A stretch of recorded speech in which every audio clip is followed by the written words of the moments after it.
नमस्कार दोस्तों, स्वागत है आप सभी का मेरे इस यूट्यूब चैनल सत्यम स्मार्ट क्लासेस पर। पिछले वीडियो में हम लोगों ने हिंदी गद्य साहित्य के इतिहास और उसके काल विभाजन के बारे में चर्चा किया था। अब आगे हम लोग हिंदी पद्य साहित्य के बारे में जानने वाले हैं। हिंदी पद्य क्या होता है? छंद, ताल, लय एवं तुकबंदी से युक्त भावपूर्ण रचना पद्य कहलाती है। हिंदी पद्य साहित्य के इतिहास को 4 काल में बांटा गया है।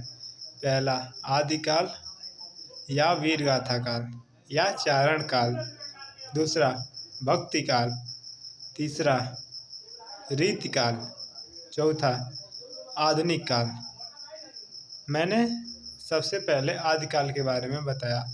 आदिकाल को वीरगाथा काल कहते हैं। क्यों आदिकाल को वीरगाथा काल इसलिए कहा जाता है क्योंकि आदिकाल का जो सन है वो सन 743 ईस्वी से 1343 ईस्वी के बीच आता है। यानी उस समय भारत में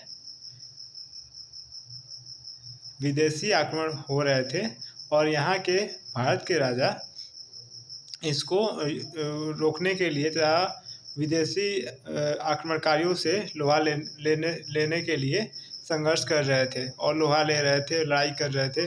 और उस समय के कवियों में और उस समय के कवियों के मन में और उनकी रचनाओं में वीर रस का मुख्य रूप से प्रभाव था, इसलिए उसको वीरगाथा काल कहा जाता है। और आदिकाल को वीरगाथा काल नाम आचार्य रामचंद्र शुक्ल ने दिया है।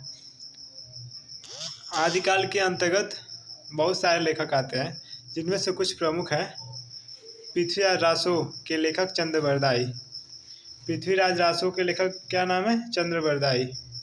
विशलदेव रासो नरपतिनाल। संदेश रासक अब्दुल रहमान।